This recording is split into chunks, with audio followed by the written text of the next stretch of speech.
एक सैलरीमैन रीइंकार्नेट होता है एक दूसरी दुनिया में और बनता है ओवर पावर्ड। कहानी की शुरुआत में हम एक लड़के और लड़की को देखते हैं। यहाँ पर लड़की कहती है, तुम तो बहुत ही ज्यादा मजेदार हो। वो लड़का कहता है, ये तुम क्या बात कर रही हो। लड़की कहती है, मैं तुम्हारी तारीफ कर रही हूँ, लेकिन अब तुम मेरे सवाल का जवाब दो, क्या तुम्हें और भी ज्यादा जादुई ताकत चाहिए। लड़का बहुत ही एक्साइटेड होकर कहता है, हाँ। और अब हमारी असल कहानी शुरू होती है। हम देखते हैं कि एक लड़का सो रहा था, तभी वो अपनी आंखें खोलता है और खड़ा होकर अपने चारों ओर देखता है कि ये कौन सी जगह है। देखकर लग रहा था कि यहाँ पर कोई पार्टी चल रही है। वो लड़का सोचता है कि ये कौन सी जगह है, मैं तो अपने काम के बाद घर लौट रहा था। जिसके बाद वो लड़का शीशे के पास जाकर अपना चेहरा देखता है और हैरान होकर चिल्ला पड़ता है, क्या ये चेहरा तो एक बच्चे का है। लेकिन उसके चिल्लाने से पूरी पार्टी का ध्यान उसी पर आ गया था। उस लड़के के पिता उससे कहते हैं, लियाम, भले ही तुम 5वें बेटे हो, लेकिन तुम्हें अपने हैमिल्टन फैमिली की तहजीब नहीं भूलनी चाहिए। यानी कि इस लड़के का नाम लियाम है। जिसके बाद हमें पता चलता है कि लियाम के परिवार में सिर्फ अब तक लड़के पैदा हो रहे थे, लेकिन अब एक लड़की पैदा हुई है, यानी कि लियाम की बहन। इसीलिए ये जश्न मनाया जा रहा है। लेकिन ये सारी बातें सुनकर लियाम कहता है, क्या ये कोई सपना है। फिर अगले दिन जब लियाम सोकर उठता है, तब वो उठते ही कहता है, ये सपना नहीं है। जिसके बाद लियाम तैयार होता है और हमें पता चलता है कि हमारा मेन कैरेक्टर जिसकी बॉडी में है, उसका नाम लियाम हैमिल्टन है, हैमिल्टन फैमिली का 5वां बेटा। और कल रात जो पार्टी हो रही थी, वो लियाम की छोटी बहन के पैदा होने की खुशी में थी। जिसके बाद लियाम बाहर आकर देखता है कि उसे यहाँ जितनी भी ये जगह दिखाई दे रही है, वो हैमिल्टन परिवार की है। जिसके बाद हम लियाम को एक लड़के के साथ बात करते हुए देखते हैं। ये है हैमिल्टन परिवार का 4था बेटा ब्रूनो, यानी कि लियाम का बड़ा भाई। और यहाँ ब्रूनो लियाम को बताता है कि इनका परिवार बेदखल होने की कगार पर है, क्योंकि राज्य के नियमों के मुताबिक सभी नोबल फैमिलीज को हर 3 पीढ़ियों में कुछ बड़ा हासिल करना होता है, वरना वो अपना स्टेटस खो बैठेंगी। और इनके परिवार में इनके पिता ही वो 3री पीढ़ी है, और जब इनका सबसे बड़ा भाई एल ब्रीबिट परिवार का मुखिया बनेगा, तब 4थी पीढ़ी के आते ही ये लोग कॉमनर बन जाएंगे। इसी वजह से इनके पिता और एल ब्रीबिट अपनी पूरी जी जान लगा रहे हैं ताकि इनके नोबल स्टेटस को बचा पाएं। लेकिन मैं तो जो चाहे वो कर सकता हूँ। यहाँ लियाम की उम्र 12 साल और ब्रूनो की उम्र 13 साल है। लेकिन तभी कमरे में इनके टीचर आते हैं। आते ही वो कहते हैं, बच्चों, आज हम मैजिक पढ़ेंगे। और ये बात सुनते ही लियाम बहुत एक्साइटेड हो जाता है, क्योंकि उसकी पिछली जिंदगी में मैजिक नाम की चीज ही नहीं होती थी। लेकिन तभी ब्रूनो उसे बताता है कि उसे इतना खुश होने की जरूरत नहीं है, क्योंकि सिर्फ 100 में से एक शख्स ही मैजिक का यूज कर पाता है। लेकिन इसके बावजूद भी लियाम बहुत खुश होता है और उसके लेसन्स खत्म होते ही वो अपनी मेट के पास दौड़ते हुए आता है और कहता है कि मुझे लाइब्रेरी दिखाओ। जिसके बाद वो मेट लियाम को लाइब्रेरी में लेकर आती है। लियाम देखता है कि यहाँ पर बहुत सारी किताबें हैं। जिसके बाद वो यहाँ से एक किताब उठाता है, क्योंकि अपने स्टडी लेसन्स के जरिए उसे पता चला है कि मैजिक का यूज करने के लिए आपको ग्रिमोर की जरूरत पड़ेगी, और इनकी इस लाइब्रेरी में ग्रिमोर्स हैं। लियाम यहाँ फायर मैजिक की ग्रिमोर को पढ़ने लगता है और इसके बाद फोकस के साथ मैजिक यूज करने की कोशिश करता है। और हम देखते हैं कि लियाम बहुत ही आसानी से मैजिक का यूज कर लेता है, जो देख उसकी मेड उसके लिए बहुत खुश होती है। इसके बाद लियाम अपने पिता से इजाजत मांगने आता है कि वो ग्रिमोर का यूज कर सके। उसके पिता कहते हैं, तुम जो चाहे वो कर सकते हो, अब जाओ यहाँ से, मैं बिजी हूँ। शायद से लियाम के पिता उसमें जरा भी इंटरेस्टेड नहीं है, लेकिन फिर भी लियाम बहुत खुश होता है कि उसे इजाजत मिल गई। जिसके बाद हम देखते हैं कि लियाम दिन और रात ग्रिमोर्स को पढ़ने लगता है, क्योंकि जितना ज्यादा वो मैजिक के बारे में सीखेगा, वो उतना ही बेहतर तरीके से मैजिक का यूज कर पाएगा। और इसके बाद लियाम अपने घर से थोड़ा दूर आकर फायर मैजिक को कास्ट करने की कोशिश करता है, और वो ऐसा आसानी से कर भी लेता है। और वो ये भी जान चुका है कि जब आप मैजिक को बहुत अच्छे से सीख जाते हैं, तब आपको उसका यूज करने के लिए ग्रिमोर की भी जरूरत नहीं पड़ती। और ऐसे ही 1 महीना गुजर जाता है। लियाम अपने भाई ब्रूनो को मैजिक यूज करके दिखाता है, वो भी ग्रिमोर के बिना, जो देख ब्रूनो काफी हैरान होता है और लियाम से उस ग्रिमोर को लेकर उसे पढ़कर वो भी मैजिक यूज करने की कोशिश करता है, लेकिन बेचारा ऐसा नहीं कर पाता। दोस्तों, जो लोग मैजिक का यूज कर पाते हैं, उन्हें भी सही से मैजिक कास्ट करने के तरीके को सीखने में 1 साल लग जाता है। यानी कि लियाम की बॉडी शुरुआत से ही मैजिक के लिए योग्य थी। तभी ब्रूनो कहता है, तुम मैजिक का यूज कर सकते हो, इसका मतलब तुम्हें राज्य में काफी अच्छी पहचान मिल सकती है, लेकिन क्या तुम परिवार के मुखिया बनना चाहते हो।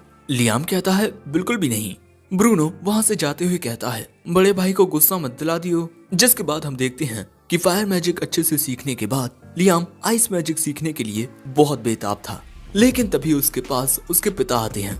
उन्हें पता चला है कि लियाम मैजिक का यूज कर सकता है, इसीलिए वो लियाम को मैजिक दिखाने को कहते हैं। लियाम यहाँ आइस मैजिक से इस ग्रोमोर को जमाने लगता है, जो देख वो कहते हैं, ओह तो तुम इतना ही कर सकते हो। लेकिन इसके बाद लियाम बिना ग्रोमोर के उन्हें फायर मैजिक यूज करके दिखाता है, जो देख वो भी हैरान हो जाते हैं और इसके बाद हंसते हुए कहते हैं, बस एक ही महीने में तुमने इतना सब सीख लिया, ईश्वर ने हम पर कृपा की है।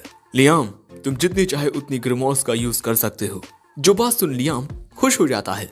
लेकिन तभी एक सर्वेंट वहां आकर लियाम के पिता को कुछ कहता है, जो सुन लियाम के पिता कहते हैं, जल्दी से सेना को इकट्ठा करो। और इसके बाद हम लियाम को पहाड़ी पर देखते हैं। लियाम सोच रहा था कि आखिर क्या हुआ होगा, लेकिन तभी उसके सामने एक आदमी बैठा दिखाई देता है। लियाम को देख वो कहता है कि तुम तो हैमिल्टन फैमिली के 5वें बेटे हो, है ना? हाँ, शायद यही मेरी किस्मत है। चलो अब मुझे जेल में डाल दो। लियाम कहता है, और मैं ऐसा क्यों करूंगा? वो आदमी कहता है, हाँ तुम एक बच्चे जो हो, क्या तुम यहाँ जादू सीखने के लिए आए हो? मैजिक को सीखने का सबसे अच्छा रास्ता लगातार उसकी प्रैक्टिस करते रहना है। लियाम कहता है, हाँ इसीलिए मैं उसकी प्रैक्टिस करने आया हूँ। और वो वहाँ से जाने लगता है। लेकिन तभी यह आदमी कहता है, मैजिक सीखने का एक और अच्छा रास्ता है। उसकी बात सुन लियाम उसके पास आता है और अब वो आदमी लियाम को एक साथ 5 प्रकार के मैजिक का यूज करके दिखाता है। एक साथ 5 प्रकार के मैजिक को कास्ट करो, जिससे तुम्हारा वक्त बचेगा। लियाम पूछता है कि आखिर वो ऐसा कैसे कर सकता है, प्लीज मुझे सिखाओ ना। ये देख वो आदमी कहता है, तुम मुझे पसंद आए बच्चे, तुम दूसरे नोबल्स की तरह घमंडी नहीं हो। लियाम मन में कहता है, क्योंकि मैं एक नोबल हूं ही नहीं। और इसके बाद वो आदमी लियाम को सिखाना शुरू करता है। सबसे पहले वो लियाम को जमीन पर एक डायग्राम बनाने को कहता है। लियाम अपने दोनों हाथों से एक साथ अलग अलग टाइप के डायग्राम बना लेता है, जो देख वो आदमी कहता है, बहुत अच्छे। अब अपने दाएं और बाएं हाथ से अलग अलग मैजिक स्पेल कास्ट करने की कोशिश करो।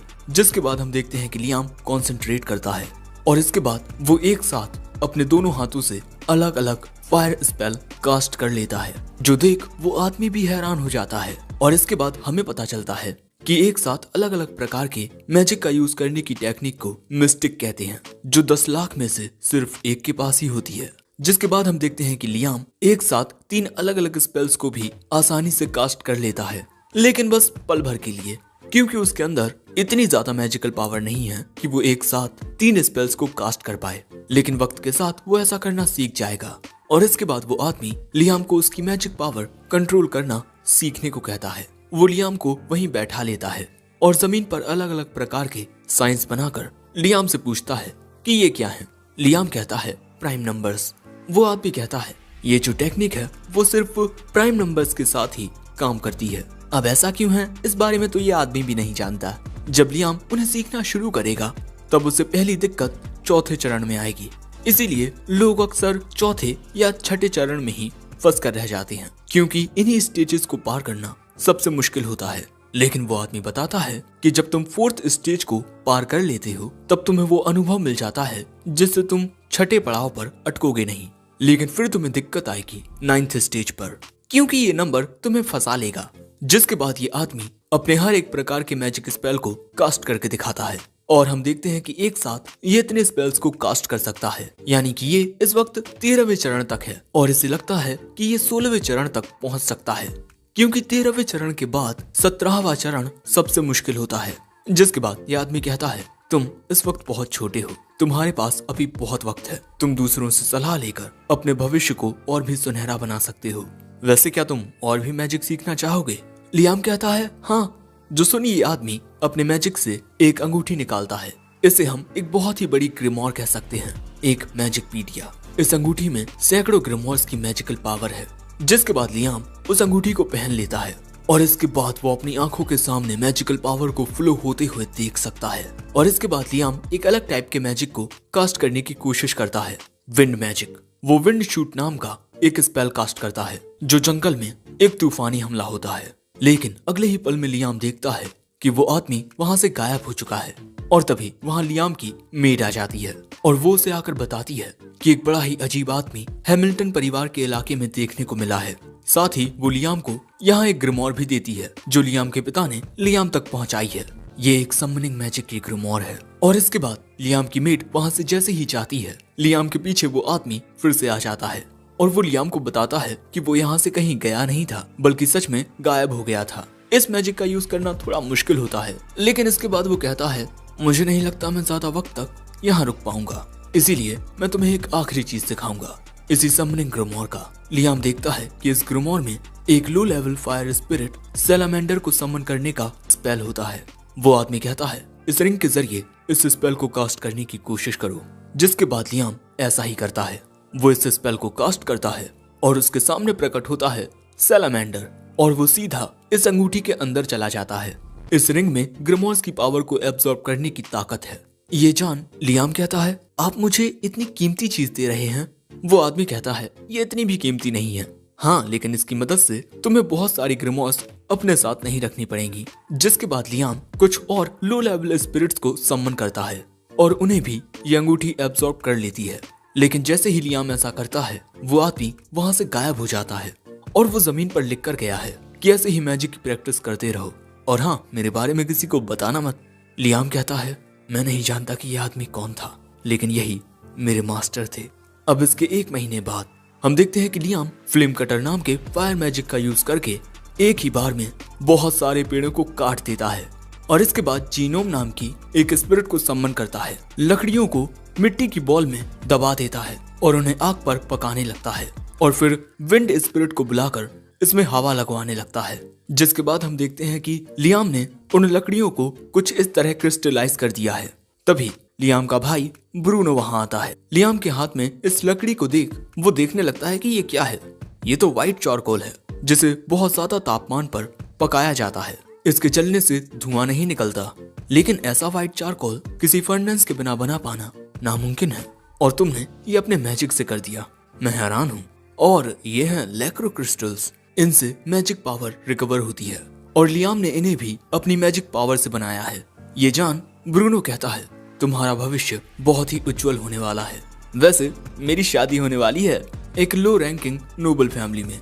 वो हमारे परिवार से करीब हैं, लेकिन वहाँ पर मुझे आजादी रहेगी। लियाम ये जानकर उसे कॉन्ग्रेचुलेट करता है, लेकिन तभी ब्रूनो कहता है, लेकिन क्या तुम्हें पता है, तुम्हारे पैदा होते ही हमारे पिता से एक बहुत बड़ी भूल हुई, क्योंकि हमारे पिता को एक लड़की चाहिए थी ताकि वो उसकी शादी किसी नोबल परिवार में करा के अपने नोबल स्टेटस को बचा सकें, लेकिन तुम पैदा हुए।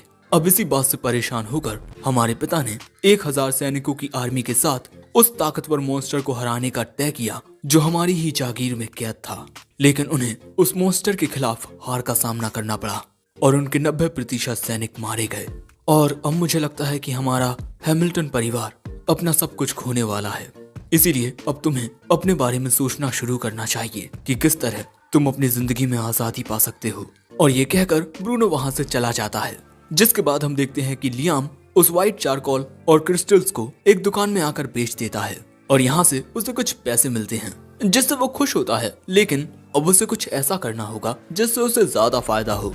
लेकिन क्योंकि अब उसे भूख लगाई थी, इसीलिए वो एक ठेले पर खाना खाने के लिए आता है और जब वो ये खाना खाता है तब उसे इसका स्वाद बहुत अच्छा लगता है। इसके बाद लियाम अपने घर के किचन में आता है और अपनी मेट से उसके लिए कुछ नया बनाने को कहता है। लियाम उसे नूडल्स देता है और उनमें गर्म पानी डालने को कहता है और कुछ देर बाद ये दोनों नूडल्स खाते हैं जिसका स्वाद इन्हें पसंद आता है। लियाम बताता है कि नूडल्स बनाना बहुत आसान है। तभी शेफ पूछता है कि इस डिश का नाम क्या है। लियाम बताता है कि इंस्टेंट रामेन और लियाम को पूरा यकीन होता है कि उसका ये प्रोडक्ट बहुत ही पॉपुलर होगा, इसीलिए वो एक व्यापारी के पास इसका व्यापार करने आता है, लेकिन वो इसे बेचने से मना कर देता है क्योंकि लियाम हैमिल्टन परिवार का 5वां बेटा है और सिर्फ सबसे बड़े बेटे को ही बिजनेस करने की इजाजत है। जो बात सुन बेचारा लियाम यहाँ से चला जाता है और तभी अंदर से उसका सबसे बड़ा भाई एल्ब्रिबिट बाहर निकलता है। वो लियाम को उसकी मन मर्जी का काम नहीं करने दे सकता और सबसे ज्यादा हैरानी उसे इस बात की होती है कि लियाम ने आखिर इन मैजिक क्रिस्टल्स को क्रिएट कैसे कर लिया। दूसरी ओर लियाम जो सोच रहा था कि अब उसे बिजनेस करने के लिए एक एडल्ट बनना होगा, लेकिन इसमें तो बहुत वक्त लग जाएगा। लेकिन यहाँ पर लियाम अपना प्रोडक्ट बेचने का मन बना चुका था। जिसके बाद लियाम पहाड़ी पर आकर मैजिक की मदद से एक स्टोरेज बॉक्स बनाता है जिसमें वो अपना सारा सामान रखने लगता है, जैसे नूडल्स, व्हाइट चारकोल, और वो इन्हें जब चाहे निकाल भी सकता है। और लियाम ने स्टोरेज बॉक्स क्रिएट करने के लिए बहुत ज्यादा मेहनत की है। और इसके बाद लियाम एक और मैजिकल स्पेल कास्ट करता है, कॉन्ट्रैक्ट समनिंग, क्योंकि 2 टाइप के समनिंग मैजिक होते हैं, स्पिरिट समनिंग जिससे स्पिरिट समन होती हैं, और दूसरा कॉन्ट्रैक्ट समनिंग जिसमें लिविंग क्रिएचर्स समन होते हैं। और अब मैं कॉन्ट्रैक्ट समनिंग का ही यूज करने वाला हूँ, लेकिन इस कॉन्ट्रैक्ट का सब्जेक्ट वो खुद होता है। Contract summoning Liam. लियाम यहाँ खुद को ही समन करने का सोच रहा है, और हम देखते हैं कि लियाम ऐसा कर भी लेता है। दोस्तों, राइट वाला है असली और लेफ्ट वाला है एक इल्यूजन। जिसके बाद हमें हैमिल्टन परिवार का बॉर्डर दिखाया जाता है। लियाम यहाँ से निकल चुका है ताकि वो अपना बिजनेस शुरू कर सके, वहीं उसका इल्यूजन यहीं परिवार में रहेगा। और फिर ऐसे ही कुछ दिन गुजर जाते हैं और हमें पता चलता है कि इस आइटम बॉक्स की मदद से दोनों लियाम किसी भी सामान को एक से दूसरे के पास भेज सकते हैं। और फिर हमें पता चलता है कि असली लियाम घर पर है, जो कि प्रोडक्ट बनाता है, और लियाम का इल्यूजन दूसरे राज्यों में जाकर उस प्रोडक्ट को बेचता है। और इसी बात से लियाम बहुत ज्यादा खुश होता है और चिल्लाकर कहता है, मैं एक आजाद जिंदगी जीऊंगा। एंड एपिसोड 1 यहीं एंड होता है। एपिसोड 2 की शुरुआत में हम दोनों लियाम्स को एक साथ देखते हैं, और ये दोनों लियाम एक साथ मैजिक स्पेल्स को कास्ट करते हैं, जिससे जंगल में धमाका होता है। लेकिन तभी लियाम किसी के आने की आवाज सुनता है और वो अपने इल्यूजन को गायब कर देता है। यहाँ लियाम का बड़ा भाई एल ब्रिबेट आया था। वो कहता है, लियाम, मैं सुन रहा हूँ कि तुम मैजिक का यूज करने में दिन ब दिन बेहतर होते जा रहे हो। वैसे तुम भविष्य में क्या बनना चाहते हो? एल ब्रिबेट यहाँ सोच रहा है कि लियाम उसकी जगह लेकर अगला फैमिली हेड बनना चाहता है। ये सब जानकर लियाम कहता है, मैं बस एक ऐसा काम करना चाहता हूँ जिससे मैं खुद को सपोर्ट कर पाऊँ। जो सुन एल ब्रिबेट मुस्कुरा कर कहता है, ठीक है, मैं तुम्हें हंटर्स गिल्ड लेकर जाता हूँ। जिसके बाद हम लियाम को हंटर्स गिल्ड के सामने देखते हैं। हंटर्स गिल्ड ऐसी जगह है जहाँ पर हंटर्स मॉन्स्टर्स और बीस्ट का शिकार करते हैं। लियाम हंटर्स गिल्ड के अंदर आता है। उसे देख कुछ लोग कहते हैं, ये खेलने की जगह नहीं है बच्चे। लेकिन गिल्ड मास्टर लियाम को देख कहता है, मुझे मिस्टर एल ब्रिबेट ने तुम्हारे आने के बारे में बता दिया था, लेकिन तुम्हें कोई मिशन देने से पहले मैं तुम्हारी काबिलियत को चेक करना चाहता हूँ।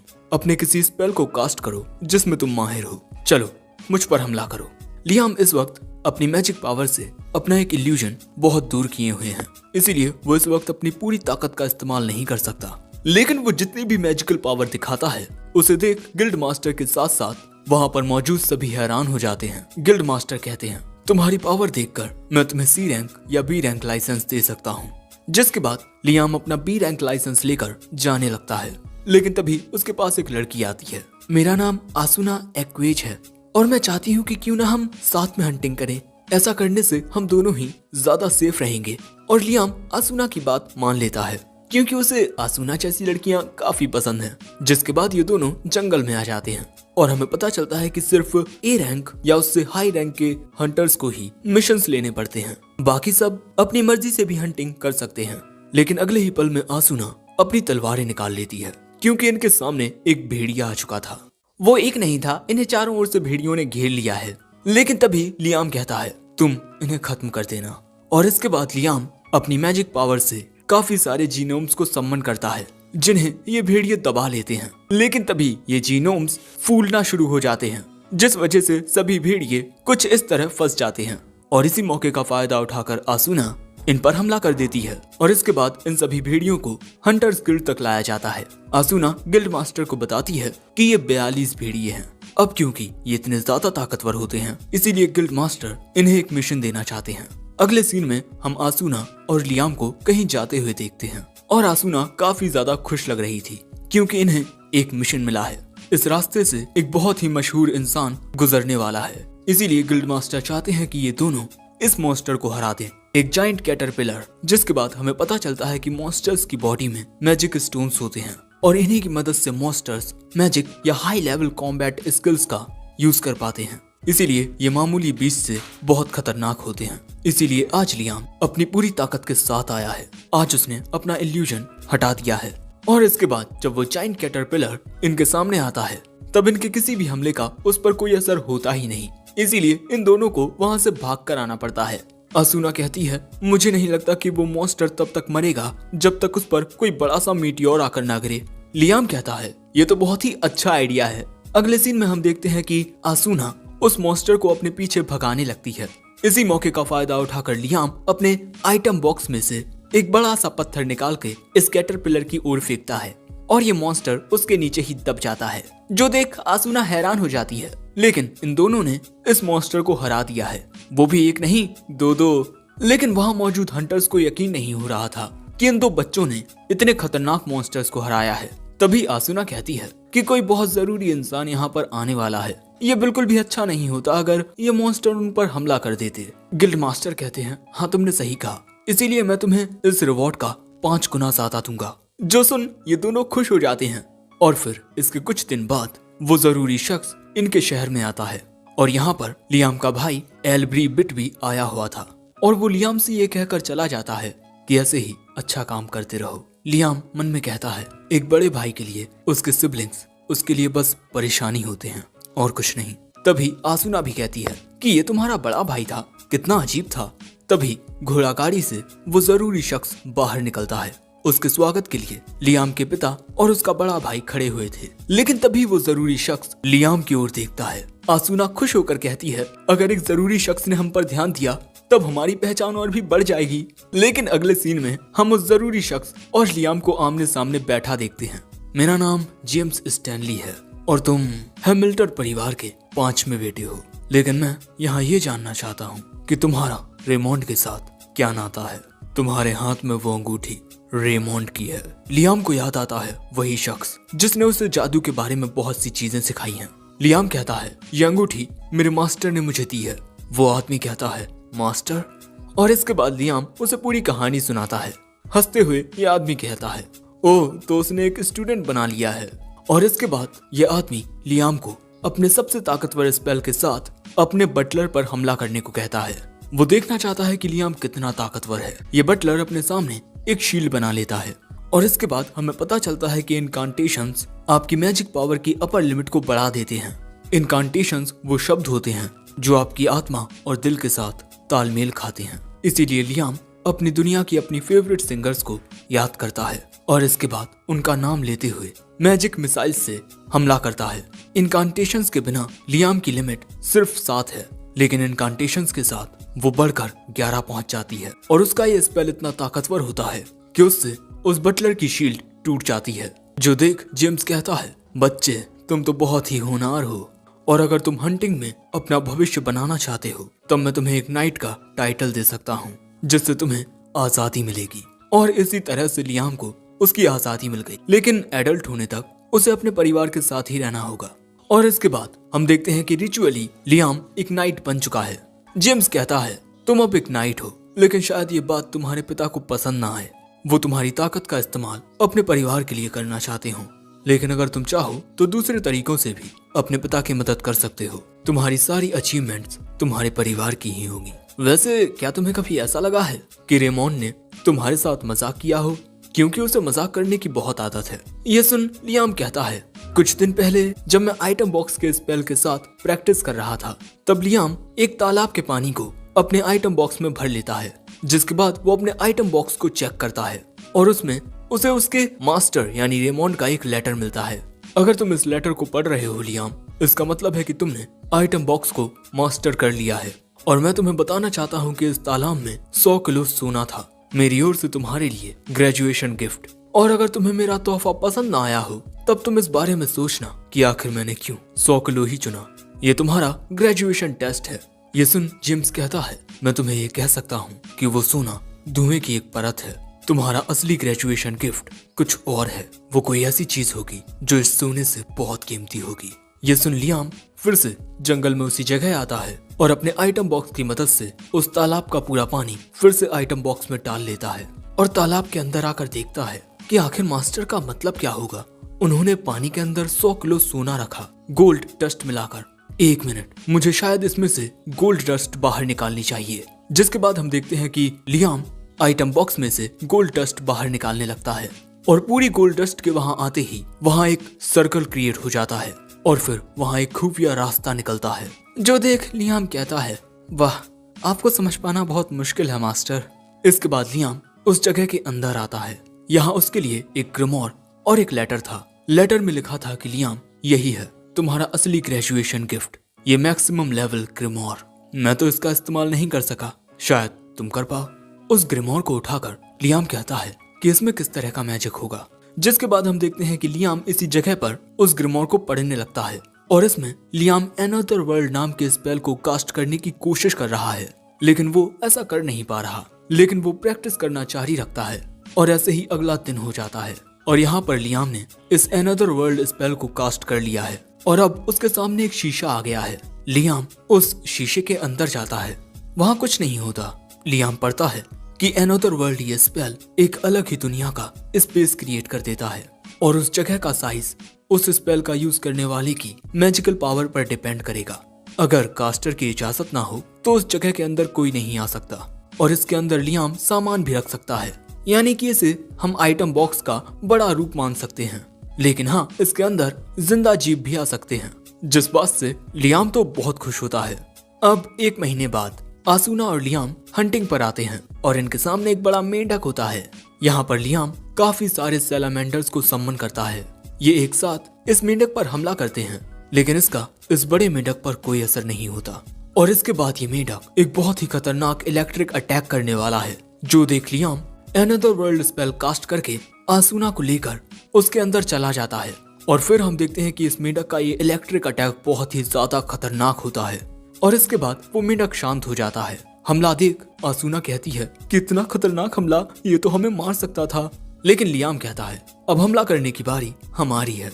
जिसके बाद ये दोनों गिल्ड में उसी जाइंट फ्रॉग के मैजिक स्टोन को दिखाते हैं, लेकिन उसे यकीन नहीं होता कि इन दोनों ने इतनी आसानी से इस मॉन्स्टर को कैसे हरा दिया, क्योंकि ये एक ए रैंक जॉब थी और उसे इस बात का यकीन होता है कि लियाम तो ऐसा कर भी सकता है, लेकिन आसूना, उसके लिए तो ये नामुमकिन है।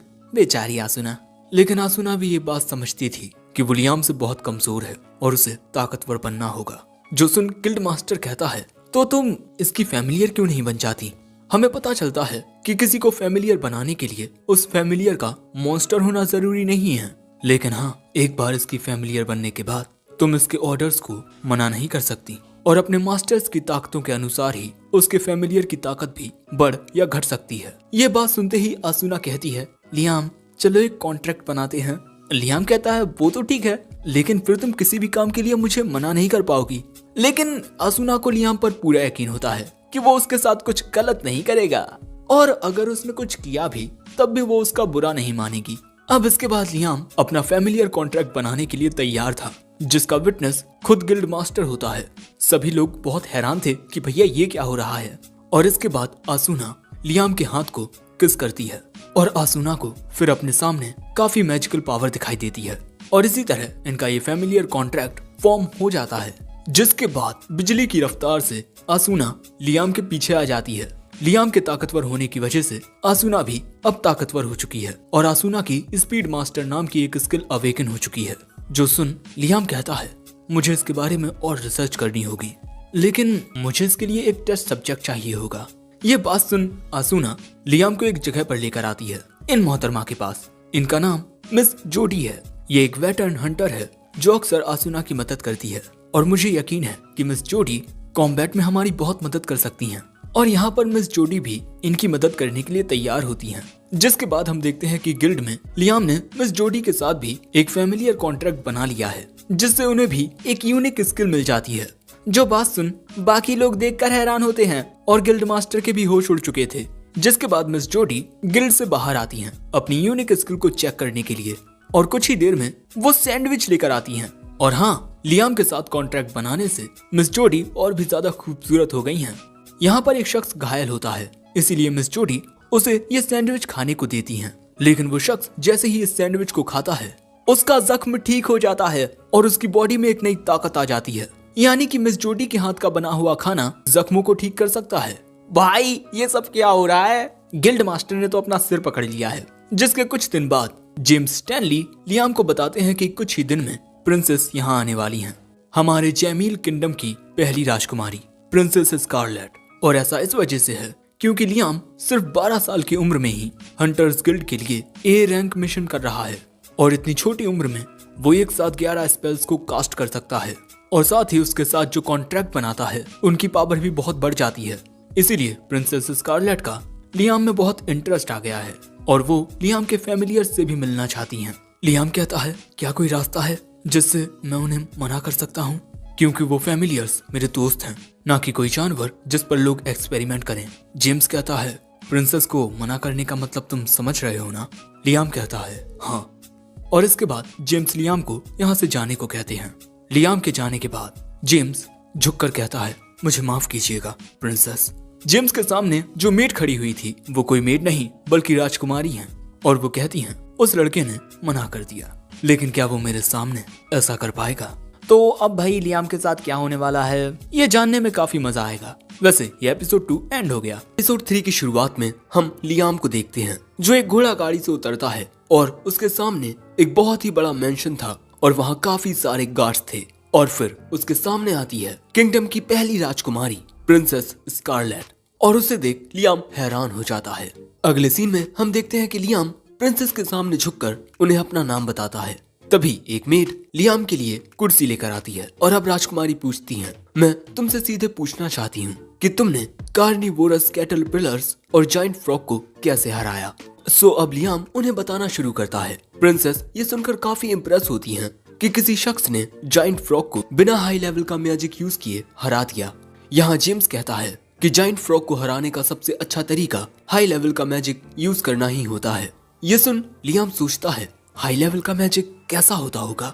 तभी प्रिंसेस कहती है मैं तुम्हारे फैमिलियर्स से मिलना चाहती हूँ। उसकी बात सुन लियाम सोचता है कि आखिर ये राजकुमारी चाहती क्या है, लेकिन मैं इसे इसकी मन मर्जी का काम नहीं करने दूंगा और इसीलिए वो प्रिंसेस को मना कर देता है, ये कहते हुए कि वो फैमिलियर्स नहीं मेरे दोस्त हैं। ये बात सुन पहले तो प्रिंसेस लियाम को घूरती है और फिर हंसते हुए कहती है कुछ ही लोगों में इतनी हिम्मत है कि वो मेरी बात को टाल पाएं। तुम तो एक रिवॉर्ड डिजर्व करते हो लियाम, मैं तुम्हें टाइटल ऑफ बारोन देती हूँ। लियाम हैरान होकर कहता है कि क्या बारोन का टाइटल, लेकिन मैंने तो कुछ किया भी नहीं। प्रिंसेस कहती है मुझे इम्प्रेस करना एक बहुत बड़ी बात है। जिसके बाद प्रिंसेस लियाम को एक ग्रिमोर भी देती हैं।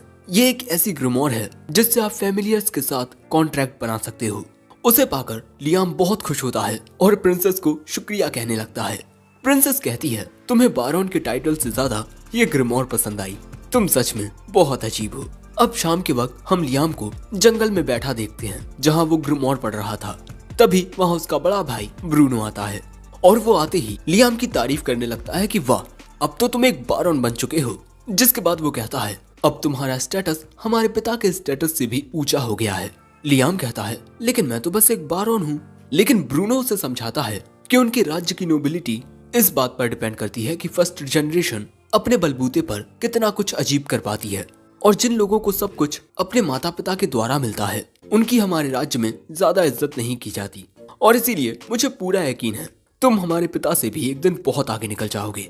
अब रात के वक्त हम लियाम को घर में देखते हैं। तभी उसके बगल से उसका सबसे बड़ा भाई एल्ब्रीविट गुजरता है, लेकिन वो लियाम से बात तक नहीं करता। उसे इस बात पर गुस्सा आ रहा था कि लियाम इतना छोटा होने के बावजूद भी इतनी छोटी उम्र में एक बारोन कैसे बन सकता है। और हम देखते हैं कि यहाँ दो मेट्स लियाम की अकम्प्लिशमेंट्स की ही तारीफ कर रही थी कि वो कितना ज्यादा होनहार है। उनकी बातें सुन एल्ब्रीविट कहता है अगर वो इतना ही महान है तब तुम ये काम छोड़कर उसके लिए ही काम क्यों नहीं करने लगती। और इसके बाद एल्ब्रीविट उन दोनों से पूछता है मैं और लियाम हम दोनों में से कौन ज्यादा महान है। ये मेट कहती है आप मास्टर एल्ब्रीविट। जिसके बाद वहां से जाते हुए एल्ब्रीविट मन में कहता है मैं सबको दिखा दूंगा कि मैं भी कुछ हासिल कर सकता हूँ। जिसके बाद हमें टाउन का सीन दिखाया जाता है जहाँ पर लियाम इन दोनों के साथ था और यहाँ पर जोडी और असुना इतना ज्यादा खूबसूरत लग रही थी कि वहाँ पर मौजूद सभी लोग उन्हें ही घूरे जा रहे थे। वहीं यहाँ हम देखते हैं कि लियाम की फैमिलियर बनने के बाद जोडी अब उसे मास्टर कहकर बुला रही है। इसीलिए लियाम कहता है कि तुम मुझे मेरे नाम से ही बुलाओ। तभी असुना कहती है तुम कितने ज्यादा होशियार और डिपेंडेबल हो, सच में तुम बिल्कुल एक मास्टर की तरह हो। अब खूबसूरत लड़कियों के मुंह से लियाम की तारीफें सुन ये लोग तो जलने लगते हैं। अरे मेरे बिस्तर पर यहाँ कहाँ से लग गई, मैं चल थोड़ी रहा हूँ। वैसे लियाम यहाँ समझ पा रहा था कि सभी उसे ही घूरे जा रहे हैं, लेकिन तभी लियाम कहता है अगर हम तीनों एक पार्टी बना लें तब तुम दोनों को कोई दिक्कत तो नहीं होगी। वो दोनों कहती हैं बिल्कुल भी नहीं। जिसके बाद ये तीनों हाथ मिलाते हैं। अगले सीन में हम देखते हैं कि जोडी उसकी ओर आने वाले एक भेड़िए को तीर मारकर मार देती है, क्योंकि अब ये लोग जंगल में आ चुके हैं। यहाँ पर असुना भी अपनी तलवार से एक भेड़ियों को काट देती है, जो देख लियाम कहता है, वाह असुना, तुम्हारी मूवमेंट्स पहले से ज्यादा तेज हो गई हैं। और क्योंकि जोडी एक तीरंदाज है, उसकी आंखों की देखने की क्षमता भी बढ़ गई है, क्योंकि एक तीरंदाज के लिए उसकी आंखें ही सब कुछ होती हैं। अब ये बात सुन लियाम जोडी के ऊपर अपने मैजिक का यूज करता है, जिससे जोडी के देखने की क्षमता और भी ज्यादा बढ़ जाती है, जिसके बाद वो इतनी दूर से देख पाती है कि उन झाड़ियों के पास जहां एरो दिख रहा है, एक खरगोश का छोटा सा परिवार है। यहाँ पर लियाम ने जोडी की आंखों के ऊपर एक इनहेंसमेंट स्पेल का यूज किया है। ये बात सुन असुना कहती है, तब तुम इसका यूज मुझ पर भी करो ना। लेकिन लियाम कहता है कि मुझे तुम्हारे ऊपर इसका यूज नहीं करना चाहिए, क्योंकि इससे असुना की मूवमेंट स्पीड तो बढ़ जाएगी, लेकिन उसकी बॉडी पर ज्यादा लोड पड़ने लगेगा। लेकिन मैं तुम्हारी देखने की क्षमता तो बढ़ा ही सकता हूँ। दूसरी ओर हम देखते हैं कि जोडी बहुत ही ज्यादा दूर से निशाना लगाकर एक और भेड़िए को मार देती है, और इन सब के लिए वो लियाम को शुक्रिया कहती है। उसके साथ असुना भी लियाम को शुक्रिया कहती है। लियाम तो यहाँ थोड़ा शर्माने लगता है, लेकिन जब शाम के वक्त ये सभी गिल्ड में आते हैं, तब देखकर हैरान हो जाते हैं कि गिल्ड में काफी हफरा तफरी मची हुई है। पूछने पर पता चलता है कि हैमिल्टन परिवार के सबसे बड़े बेटे की वजह से इनके ऊपर दिक्कत आ गई है। जो बात सुन लियाम हैरान हो जाता है, क्योंकि हैमिल्टन परिवार का सबसे बड़ा बेटा एल ब्रीबेट है, लियाम का सबसे बड़ा भाई, और ना जाने उसने क्या कर दिया है। वो तुरंत गिल्ड से भागता है। दूसरी ओर जंगल में हम काफी सारे घायल सैनिकों को देखते हैं। ये सैनिक बहुत ही ज्यादा घायल थे, और यहाँ पर कुछ नहीं, काफी सारे सैनिक थे। तभी लियाम इन दोनों के साथ यहाँ पहुंच जाता है। तभी लियाम देखता है कि उसका बड़ा भाई एल ब्रीबिट भी यहाँ जख्मी पड़ा हुआ था। लियाम को देख वो लियाम को पकड़ कर कहता है, मैं यहाँ हार नहीं सकता। लेकिन तभी हम देखते हैं कि गिल्ड मास्टर पीछे से आकर एल ब्रीबिट के सिर में लकड़ी मारकर उसे बेहोश कर देता है, जिसके बाद कुछ लोग उसे यहाँ से इलाज के लिए ले जाते हैं। अब इसके बाद ये सभी गिल्ड मास्टर से पूछते हैं कि क्या हो गया। गिल्ड मास्टर बताता है कि इन जंगलों में ड्रैगन फील्ड रेडन को सील किया गया था, और उसे लियाम के ग्रेट ग्रैंडफादर ने अपने बलबूते पर कैद किया था, लेकिन अब वो सील टूट चुकी है। लियाम उस मॉन्स्टर के बारे में सोचकर ही हैरान हो रहा था कि वो कितना ज्यादा भयानक होगा। तभी गिल्ड मास्टर कहता है, हमने सील को फिर से जोड़ने की सारी तैयारियां कर ली हैं, लेकिन कोई चीज है जो हमें रोक रही है, उस ड्रैगन फील्ड के बच्चे, और यहाँ ये तबाही उन्हीं ने मचाई है। लियाम कहता है, ड्रैगन फील्ड के बच्चे ही इतनी ज्यादा तबाही बचा सकते हैं, तब वो ड्रैगन फील्ड खुद कितना ज्यादा ताकतवर होगा। गिल्ड मास्टर कहते हैं कि वो ड्रैगन फील्ड काफी वक्त से कैद था, इसीलिए अपनी पूरी ताकत फिर से इकट्ठा करने में उसे 1 हफ्ते का वक्त लगेगा, और तब तक हमें कुछ भी करके उसे फिर से कैद करना होगा। लेकिन दूसरी ओर हम उन्हीं ड्रैगन फील्ड के बच्चों को देखते हैं, जो वहां मौजूद सैनिकों पर हमला करके उन्हें उड़ा उड़ा कर फेंक रहे थे। दोस्तों, यहाँ पर ड्रैगन फील्ड के 3 बच्चे हैं, और वो ड्रैगन फील्ड खुद बहुत ज्यादा बड़ा और खतरनाक है। तभी वहाँ पर ये तीनों आ जाते हैं, और ये देखकर हैरान होते हैं कि ये ड्रैगन फील्ड के बच्चे बस किसी कुत्ते जितने ही बड़े हैं, लेकिन फिर भी ये इतनी तबाही मचा रहे हैं। तभी असुना इन पर हमला करने जाती है, सो एक बच्चा उस पर आग उगलने लगता है, और उसकी ये आग बहुत ज्यादा खतरनाक और ताकतवर थी, जो देख ये दोनों हैरान हो जाती हैं। तभी हम देखते हैं कि लियाम इन पर 7 मैजिक मिसाइल से हमला करता है, लेकिन ये तीनों बच्चे एक साथ आग उगलकर उस हमले को रोक देते हैं, जो देख असुना कहती है, हम इन्हें नहीं हरा सकते, हमें यहाँ से भागना होगा। लियाम कुछ सोचने के बाद कहता है, असुना तुम मिस जोडी के साथ यहाँ से भाग जाओ। जिसके बाद असुना मिस जोडी को यहाँ से ले जाती है, और तभी लियाम अपने आइटम बॉक्स से अपने मास्टर के द्वारा दी गई एनअदर वर्ल्ड ग्रिमोर निकालता है, और एक एनअदर वर्ल्ड का गेट क्रिएट करके उस पर हमला करने आ रहे ड्रैगन फील्ड के इन तीनों बच्चों को उस गेट के जरिए दूसरे डायमेंशन में भेज देता है, और फिर वो तुरंत ही उस ग्रिमोर को अपने आइटम बॉक्स में डाल देता है। यानी कि अब वो ड्रैगन फील्ड के बच्चे लियाम के एनअदर वर्ल्ड डायमेंशन में कैद हो चुके हैं। और तभी वहाँ गिल्ड मास्टर आता है, जो देख हैरान होता है कि लियाम ने अकेले ही उन 3 ड्रैगन फील्ड के बच्चों को हरा दिया है। जिसके बाद हम देखते हैं कि वहाँ मौजूद सभी जादूगर अपने मैजिक का यूज करके उस ड्रैगन फील्ड को घेरने लगते हैं। तभी वहाँ असुना और जोडी भी आ जाते हैं। यहाँ असुना कहती है, तुमने उसी स्पेल का यूज किया ना? लियाम कहता है, हाँ, एनअदर वर्ल्ड स्पेल के जरिए मैंने उन्हें अलग डायमेंशन में भेज दिया। असुना कहती है, लेकिन वहाँ से तो वो लोग बाहर निकल सकते हैं। लियाम कहता है कि चिंता मत करो, मैंने अब तक उस स्पेल को अच्छे से मास्टर नहीं किया, इसीलिए जब भी मैं उस स्पेल का यूज करता हूँ उसमें स्टोर की गई चीज गायब हो जाती है। यानी कि वो ड्रैगन फील्ड के बच्चे भी अब वहाँ से गायब हो चुके होंगे। जिसके बाद हम देखते हैं कि आसूना लियाम की तारीफों के पुल बांधने लगती है, लेकिन तभी अचानक इन सभी को कोई आवाज सुनाई देती है और वो आवाज थी इस ड्रैगन फील्ड रेडॉन की। लियाम देखकर हैरान हो जाता है कि एक ड्रैगन फील्ड उससे बात कर रहा है। तभी वो कहता है, ओह तो अब तुम इंसान मुझे ड्रैगन फील्ड बुलाने लगे हो, लेकिन मुझे इस बात से कोई फर्क नहीं पड़ता क्योंकि कुछ सदियां गुजरती हैं और मेरे नाम बदलते रहते हैं। वैसे मैं पूछना चाहता हूँ कि तुम कौन हो इंसान, क्योंकि तुम्हारी आत्मा और तुम्हारा शरीर बहुत अलग हैं। और दोस्तों ये ड्रैगन लियाम का दिमाग पढ़ के सब कुछ जान लेता है कि वो दूसरी दुनिया से आया है। वो कहता है, तुम्हारी जिंदगी बहुत मजेदार होगी इंसान, क्या तुम मुझे अपने साथ ले जा सकते हो? मैं वादा करता हूँ मैं किसी को कोई नुकसान नहीं पहुँचाऊंगा बल्कि तुम्हारी मदद करूंगा।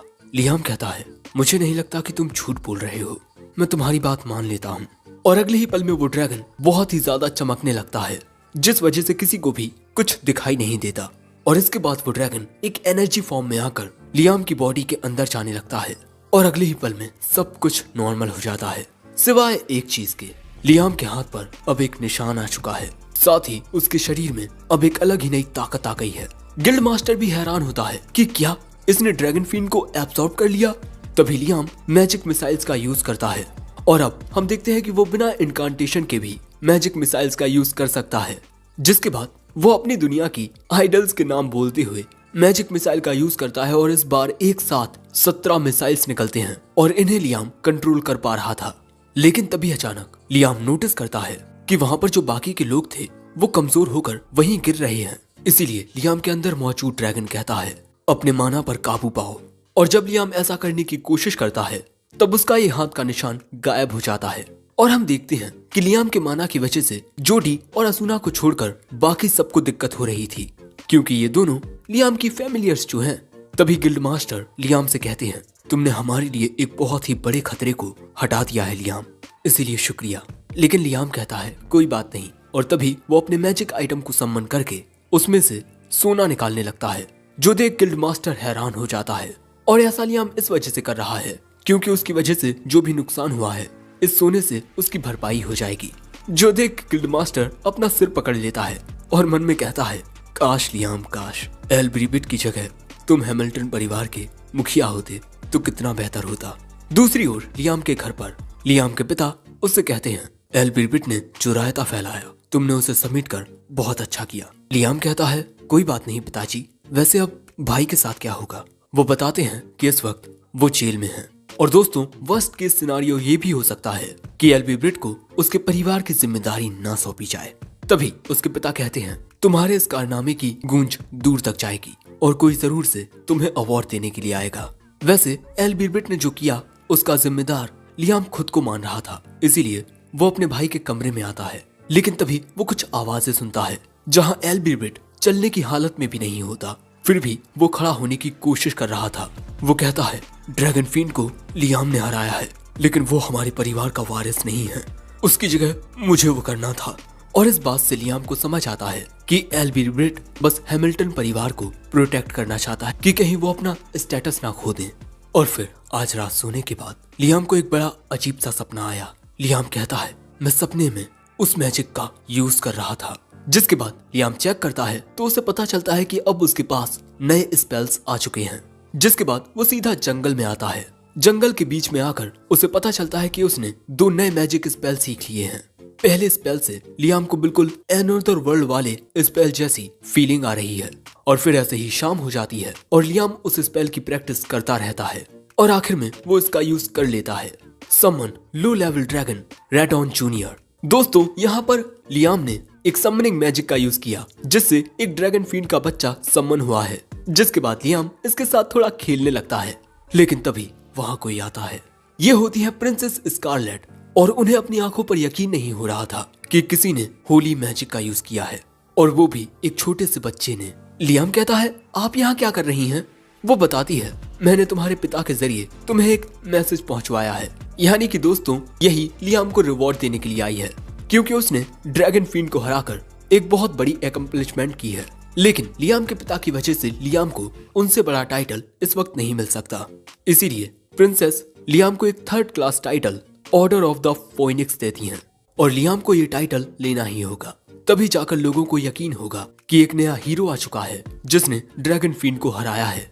जिसके बाद प्रिंसेस पूछती है कि तुमने उस ड्रैगन फिन को हराया कैसे, क्योंकि पूरी बात जानने के बाद ही प्रिंसेस लियाम को एज अ हीरो दुनिया के सामने दिखा पाएंगी। जिसके बाद लियाम उन्हें बताना शुरू करता है। जो जान प्रिंसेस कहती हैं, क्या तुम्हें यकीन है यही हुआ है?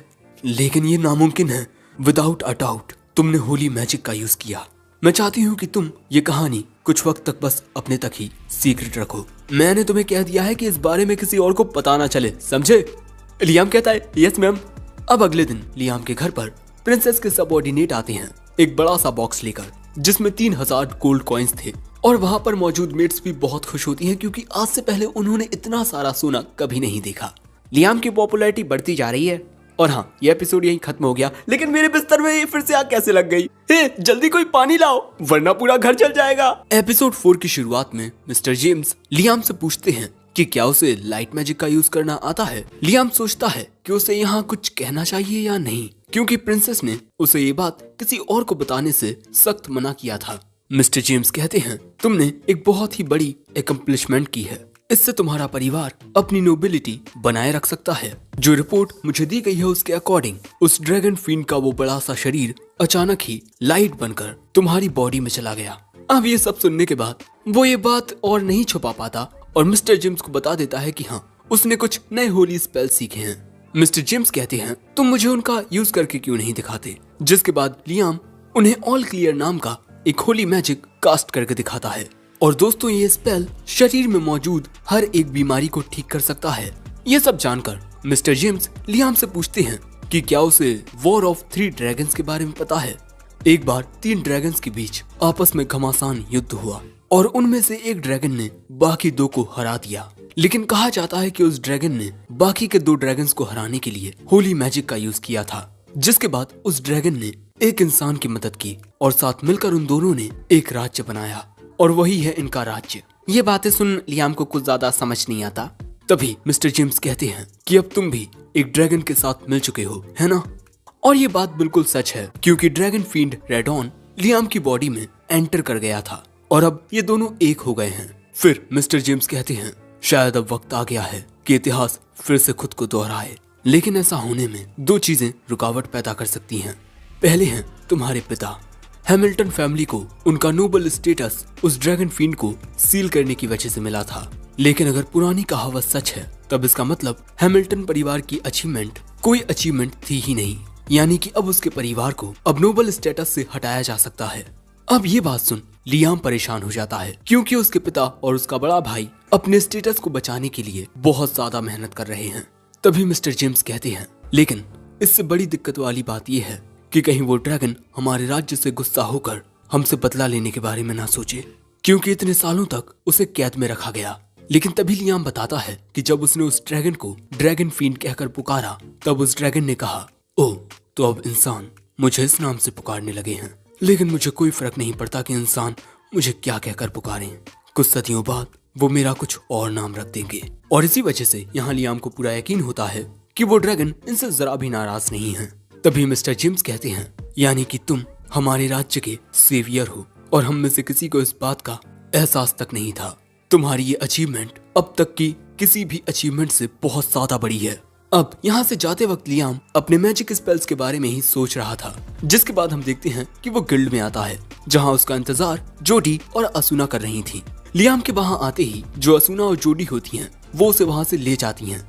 और हम देखते हैं कि यहाँ पर काफी सारे एडवेंचरर्स मौजूद थे। जिसके बाद ये दोनों लियाम को बताती हैं कि जब से एडवेंचरर्स को ये बात पता चली है कि लियाम ने एक ड्रैगन को हराया है, तब से हर कोई उसकी पार्टी में ज्वाइन करना चाहता है। यहाँ लियाम उन लोगों की लिस्ट देखकर हैरान हो जाता है। ये दोनों कहती हैं कि तुम पार्टी लीडर हो, अब सब कुछ तुम पर डिपेंड करता है। जिसके बाद लियाम अपने घर आता है, जहाँ पर आते ही ये मेड लियाम को काफी सारे कागजात दिखाती है।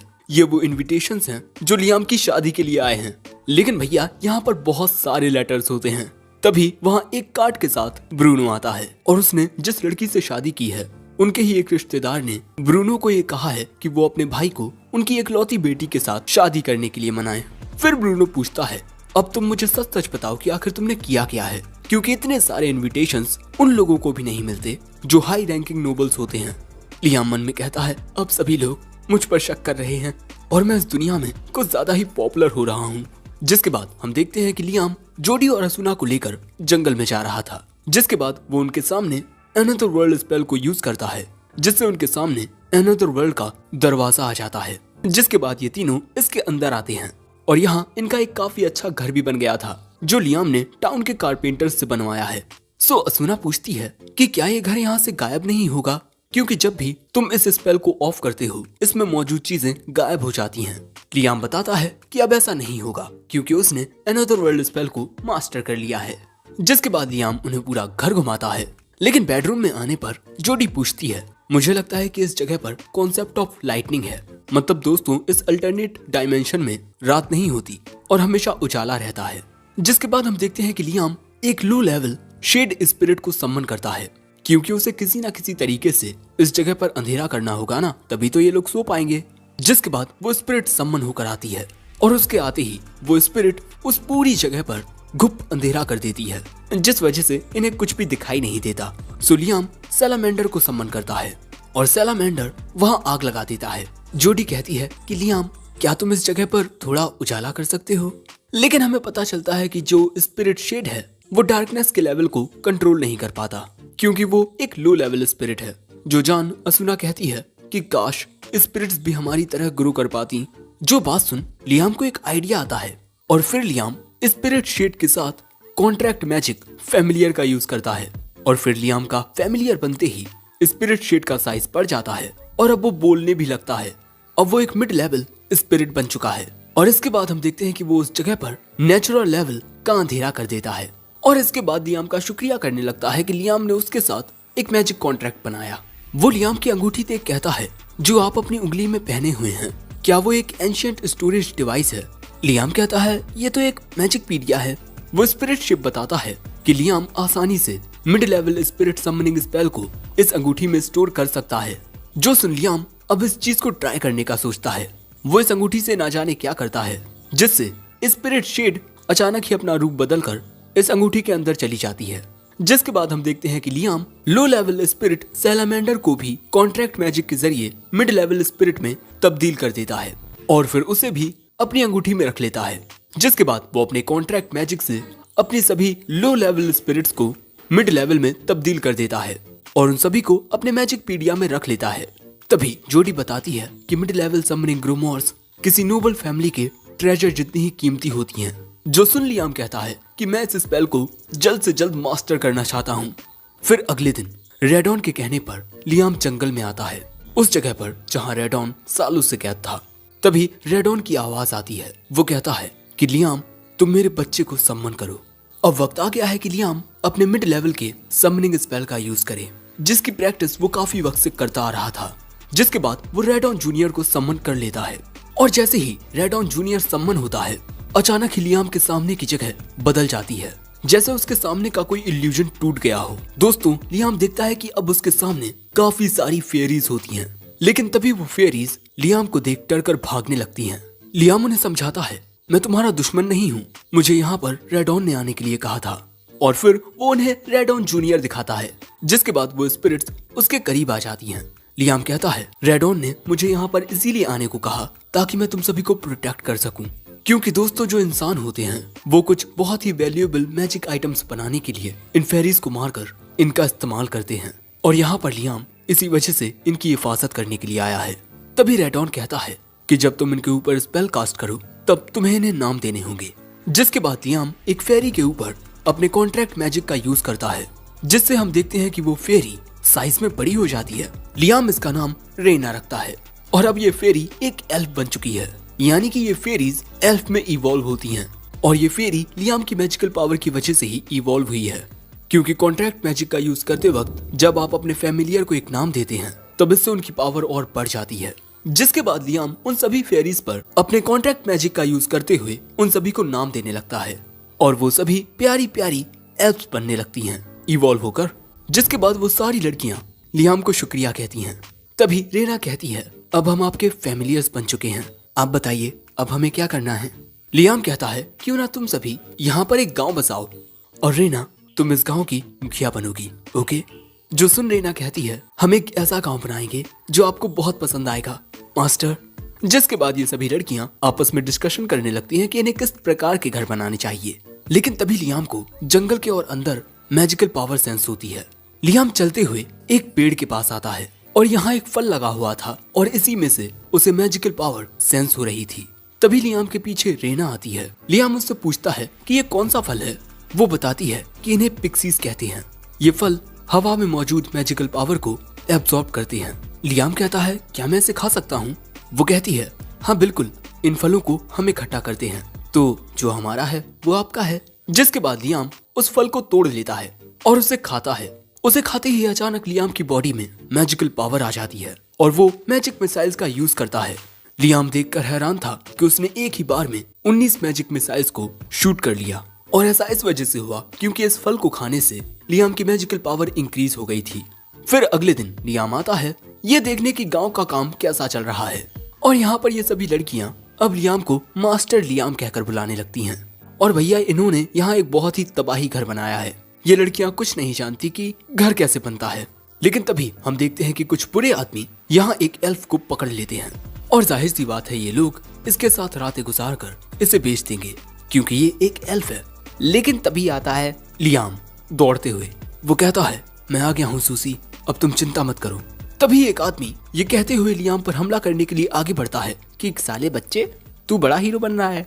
लेकिन लियाम उस पर मैजिक मिसाइल से हमला करके उसे दूर फेंक देता है। जिसके बाद ये दोनों लियाम पर हमला करने जाते हैं। यहाँ पर लियाम खुद को ही कॉन्ट्रैक्ट मैजिक के जरिए सम्मन करके इन दोनों पर एक साथ मैजिक मिसाइल से हमला करके इन दोनों को ही उड़ा देता है। ये तीनों बुरे आदमी हार चुके हैं लेकिन सूसी काफी डर गई है, इसीलिए अब लियाम को इन लड़कियों की चिंता होती है। वो अपने अनदर वर्ल्ड स्पेल का यूज करता है। उसे लगता है कि कुछ वक्त तक ये लड़कियां यहाँ रह लेंगी क्योंकि वहाँ पर ज्यादा जगह नहीं होती। लेकिन जब लियाम अंदर देखता है तब उसके इस स्पेस का साइज काफी बढ़ गया था। दोस्तों तुम्हें पता होगा कि जैसे जैसे इस स्पेल को यूज करने वाले की ताकत बढ़ेगी इस स्पेस का साइज भी बढ़ता जाएगा। यानी लियाम की मैजिकल पावर उस पिक्सी फल को खाने के बाद काफी बढ़ गई है। जिसके बाद लियाम इन सभी लड़कियों को इसी स्पेस में भेज देता है और इसके बाद वो एक दूसरी जगह पर आकर इस गेट को ओपन करता है। लियाम इन सबको बताता है कि वो इन सभी को यहाँ ट्रांसपोर्ट करके लाया है और ये जगह लियाम के घर के काफी पास है। यहाँ पर इन लड़कियों पर कोई भी बुरे लोग हमला नहीं करेंगे। लेकिन ये बात सुनिए सभी लड़कियाँ लियाम के सामने झुककर कहती हैं कि प्लीज मास्टर लियाम, आप हमारे राजा बन जाइए और हमें सही रास्ता दिखाइए। लियाम कहता है, ठीक है, लेकिन मैं तुम्हारा किंग नहीं लीडर बनूंगा। लेकिन अब लियाम को इन सभी लड़कियों के रहने के लिए जगह ढूंढनी होगी। वैसे सबसे पहले तो लियाम इन सभी को नूडल्स खिलाता है। वहीं लियाम उस हाई लेवल के होली मैजिक की प्रैक्टिस करने लगता है जो रेडॉन ने उसे सिखाया और उसे सीखते हुए लियाम को 4 दिन हो गए हैं और इतनी ज्यादा प्रैक्टिस करने की वजह से धीरे धीरे वो इस स्पेल का यूज करना सीख रहा है। अब लियाम इस स्पेल के जरिए इन सभी लड़कियों को किसी जगह पर लेकर जाएगा। जिसके बाद सभी लड़कियां एक साथ खड़ी हो जाती हैं और लियाम अब इन सभी को ट्रांसपोर्ट करने लगता है और फिर ये सभी आते हैं जहाँ पर ये थे उस जगह से 100 किलोमीटर दूर, इस जगह पर जहाँ कोई नहीं रहता। इस जगह को सील्ड लैंड्स कहा जाता है। यहाँ पर लियाम का डुप्लीकेट भी था जिसे वो वहाँ से गायब कर देता है और अब हमें पता चलता है कि लियाम अपने नए होली मैजिक से अपने इल्यूजन को किसी भी जगह पर भेजकर उस जगह पर खुद भी तुरंत टेलीपोर्ट हो सकता है और इसी वजह से वो यहाँ बहुत खुश होता है।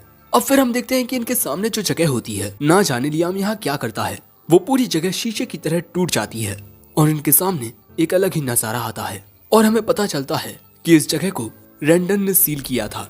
लेकिन इस वक्त वो लियाम को इसकी वजह नहीं बताता। सो अब लियाम इन लड़कियों से कहता है, चलो इसी जगह पर अपना नया गांव बसाते हैं। और यहाँ ये लड़कियां रैंडन की भी बहुत तारीफ करती हैं और उसे शुक्रिया भी कहती हैं क्योंकि उसने इन सभी को इस जगह पर रहने की इजाजत दी। अब इस जगह पर आकर लियाम देखता है कि यहाँ पर कोई वाटर रिसोर्स नहीं है। अब ये बात सुन लियाम लो लेवल स्पिरिट विंडीन को सम्मन करता है और कॉन्ट्रैक्ट सम्मनिंग का यूज करके उसे मिड लेवल स्पिरिट में तब्दील कर देता है। जिसके बाद हम देखते हैं कि विंडीन अपने मैजिक का यूज करके इस जगह पर एक नदी बना देती है। लियाम कहता है, अब हम इसी जगह पर अपना गांव बसाएंगे। जिसके बाद हम देखते हैं कि लियाम अपने मैजिक की थोड़ा प्रैक्टिस करता है और उसने यहाँ पर तीनों रैंडम चिल्ड्रन को सम्मन भी कर रखा होता है। और हम देखते हैं कि लियाम के खुद को एक जगह से दूसरी जगह पर टेलीपोर्ट करने की स्पीड भी बहुत ज्यादा बढ़ गई है। अब इसके बाद बारी आती है लियाम के यहाँ से जाने की। सो लियाम इन तीनों रैंडम चिल्ड्रन को यहीं छोड़ जाता है ताकि वो इन लड़कियों की हिफाजत करें। जिसके बाद वो प्रिंसेस के पास आता है क्योंकि उन्होंने ही उसे बुलाया है। वो यहाँ पूछती हैं, क्या तुम्हारे अंदर मौजूद उस ड्रैगन फिंड ने कभी प्रॉमिस्ड लैंड का जिक्र किया है? लियाम कहता है नहीं, पर उसने सील्ड लैंड का जिक्र जरूर किया है और इस वक्त मैं उसी जगह पर कुछ एल्फ्स के साथ एक नया गांव बना रहा हूँ क्योंकि ऐसा करने के लिए मुझसे रैंडन ने कहा है। प्रिंसेस कहती है, क्या तुम मुझे उस जगह पर ले जा सकते हो? लियाम कहता है, हाँ क्यों नहीं, लेकिन मेरी एक शर्त है। अगले सीन में हम देखते हैं कि प्रिंसेस इनके शाही इंजीनियर गोलैक को बुलाती हैं। तभी लियाम इनसे कहता है, क्या मैं आपके ऊपर एक स्पेल कास्ट कर सकता हूँ? गोलैक कहता है, मुझे कुछ होगा तो नहीं ना? लेकिन प्रिंसेस इस बात की गारंटी ले लेती हैं कि उसे कुछ नहीं होगा। जिसके बाद लियाम अपने मैजिक का यूज करके गोलैक का डुप्लीकेट क्रिएट कर लेता है जिसे वो अपने साथ ले जाएगा अपना नया गांव बनवाने के लिए। और इसके बाद ये तीनों यहाँ से चले जाते हैं और ये भाई तो बहुत घबरा जाता है कि भैया ये क्या हो रहा है। जिसके बाद ये तीनों उसी सील्ड लैंड्स पर आते हैं। अब यहाँ आकर और इस जगह को देखकर प्रिंसेस कहती है, मैं महान लॉर्ड रेडॉन से कुछ पूछना चाहती हूँ, क्या यही प्रॉमिस्ड लैंड है? रैंडन कहता है कि मैंने इंसानों के साथ कोई वादे नहीं किए, यानी कि वो बता चुका है कि ये वो जगह नहीं है। फिर प्रिंसेस बताती है कि बहुत पहले एक भविष्यवाणी हुई थी जहाँ जब इंसानियत खत्म होने वाली होगी तब स्वर्ग से इंसानियत को बचाने के लिए एक मसीहा आएगा। लेकिन काफी लोग कहते हैं कि ये भविष्यवाणी सिर्फ एक झूठ है और ये सच है या नहीं इसका पता सिर्फ द प्रॉमिस्ड लैंड को ढूंढ कर ही चलेगा। ये वो अंगूठी है जो हमारे परिवार को विरासत में मिली थी, इसे की ऑफ डेस्टिनी भी कहते हैं। अंगूठी को देख लियाम जैसे ही उस अंगूठी को छूता है अचानक ही उसके सामने की जमीन टूट जाती है और हम देखते हैं कि ये पूरा का पूरा द सील्ड लैंड्स दरारों में टूटकर हवा में उड़ने लगता है। तुम देख ही सकते हो एक बहुत बड़ा हिस्सा टूट गया है जमीन से, लेकिन थोड़ी ही देर में ये वापस जमीन पर बैठ जाता है और अब प्रिंसेस को यकीन हो जाता है कि यही द प्रॉमिस्ड लैंड है। और दोस्तों, इस रिंग के जरिए इस आइलैंड को उड़ाया जा सकता है आसमान में, लेकिन उसके लिए लियाम को बहुत ज्यादा मैजिकल पावर की जरूरत पड़ेगी। और तभी प्रिंसेस लियाम के सामने झुककर कहती है, आप ही द प्रॉमिस्ड लैंड के मास्टर हैं, प्लीज मैं चाहती हूँ कि आप यहाँ एक नया राज्य बसाएं जिसे लोग स्वर्ग कहेंगे। अब बेचारा लियाम शायद और फंस गया है क्योंकि अब उसे एक नया राज्य बनाना पड़ेगा। और यहीं पर ये एपिसोड एंड हो गया। एपिसोड 5 की शुरुआत में हम देखते हैं कि द सील्ड लैंड या द प्रॉमिस्ड लैंड में गांव बनाने का काम जोरों शोरों से चालू है। दूसरी ओर हम लियाम को देखते हैं जो लगातार एक मॉन्स्टर पर अपने मैजिक मिसाइल से हमला कर रहा था और इसके बाद वो अपनी दुनिया की आइडल्स को याद करते हुए होली एरो का यूज करता है और इस हमले से वो मॉन्स्टर खत्म हो जाता है। और अब हमें पता चलता है कि लियाम इस जगह के आसपास मौजूद मॉन्स्टर्स को खत्म कर रहा है। लेकिन तभी वहाँ पर स्कारलेट आकर लियाम की पावर्स की तारीफ करने लगती है। लियाम कहता है, प्रिंसेस शायद अब आपको रॉयल कैपिटल में वापस चले जाना चाहिए। लेकिन वो कहती है कि मास्टर आपको मुझे मेरे नाम से बुलाना चाहिए क्योंकि अब मैं आपकी नौकर हूँ। लियाम कहता है, तुम पहली राजकुमारी होकर मेरी नौकर क्यों बनना चाहती हो? वो बताती है कि मेरी माँ के परिवार की नसों में एक ड्रैगन का खून दौड़ता आया है, इसीलिए जब भी हमारे परिवार में कोई लड़की पैदा होती है तब उसे रॉयल फैमिली में ही शादी करनी पड़ती है। पर क्योंकि मेरी नसों में भी ड्रैगन का खून दौड़ता है इसीलिए मैं महान ड्रैगन गॉड को सर्व करना चाहती हूँ। और तभी रेडॉन लियाम से कुछ कहता है और लियाम बताता है कि स्कारलेट रेडॉन तुम्हें कुछ दिखाना चाहता है। अगले सीन में हम देखते हैं कि लियाम प्रिंसेस को एक दूसरी जगह पर लेकर आता है और यहाँ इनके सामने एक खुफिया दरवाजा होता है। ये लोग उस जगह के अंदर आने लगते हैं और यहाँ इन्हें देखने को मिलता है एक ब्लैक ड्रैगन, लेकिन ये लोहे का बना हुआ है। और तभी अचानक ये जाग जाता है और रेडॉन बताता है कि लियाम का पहला टास्क यही है कि उसे इस ब्लैक ड्रैगन को हराना होगा। और ये ब्लैक ड्रैगन रेडॉन को देखकर ही बना है और एंशिएंट लैंग्वेज में इस ब्लैक ड्रैगन के सिर पर रेडॉन का ही नाम लिखा हुआ है। और अगर लियाम इसके सिर पर लिखे हुए नाम में से एक वर्ड को गायब कर देगा तब इस नाम का मतलब बदलकर ओबे हो जाएगा। ये सुन लियाम अपने मैजिक का यूज करके गायब होकर अचानक ही इस ड्रैगन के सामने आकर अपने होली एरो का यूज करके इस ड्रैगन के सिर के बीच में हमला करता है और उसका एक लेटर इरेज हो जाता है, जिसके बाद वो इनका पालतू बन जाता है। और स्कारलेट भी इसे छू पा रही थी क्योंकि उसकी नसों में भी ड्रैगन का खून दौड़ता है। जिसके बाद हमें पता चलता है कि लियाम को वहां से अकेले ही वापस आना पड़ता है क्योंकि स्कारलेट इस ब्लैक ड्रैगन के साथ यहीं रुक जाती है क्योंकि इसके सिर पर लगा हुआ जख्म अभी तक हील नहीं हुआ है। लेकिन अब बाहर आकर लियाम को समझ नहीं आ रहा कि आखिर एक प्रिंसेस उसकी नौकर कैसे बन सकती है। लेकिन तभी अचानक उसे गांव की ओर से धुआं आते हुए दिखता है। वो तुरंत टेलीपोर्ट होकर गांव में आता है, जहां गांव पूरा तबाह हो चुका था। तभी रीना उसे आकर बताती है कि अचानक ही इन लोगों पर वुल्फमैन ने हमला कर दिया। और तभी अचानक एक वुल्फमैन लियाम की ओर ही आता है, लेकिन लियाम वक्त रहते उससे दूर हो जाता है। और तभी रीना और सूसी लियाम के पीछे आकर छुप जाती हैं, क्योंकि यहाँ पर काफी सारे वुल्फमैन थे। तभी इन वुल्फमैन का लीडर कहता है, इंसानों, इस पवित्र जगह से भाग जाओ, वरना अच्छा नहीं होगा। और अगले ही पल में वो लियाम पर हमला करने आता है। तभी लियाम उसके हमले से बचने के लिए टेलीपोर्ट हो जाता है और उसके पीछे आकर उस पर लाइटनिंग से हमला कर देता है। वो वुल्फमैन कहता है, तुम मुझे इतनी आसानी से नहीं हरा पाओगे। लेकिन लियाम अब उसकी ये बात सुन वह रेडॉन जूनियर को सम्मन कर लेता है और उसे देख ये वुल्फमैन बहुत ज्यादा हैरान होता है। इसका मतलब दोस्तों, ये वुल्फमैन शुरुआत से ही इस जगह पर रहते आए हैं और इस जगह पर जो कोई भी कब्जा करने आता ये उन्हें भगा देते। और हाँ, ये सभी रेडॉन को अपना भगवान मानते हैं। सो लियाम इन सभी को बताता है कि हम सभी भी यहाँ रेडॉन के कहने पर ही आए हैं। ये सुन वुल्फमैन कहता है, अगर ऐसी बात है तब हमने अनजाने में बहुत बड़ी गलती कर दी। रीना कहती है, तो आप मास्टर लियाम के साथ एक कॉन्ट्रैक्ट फॉर्म क्यों नहीं कर लेते।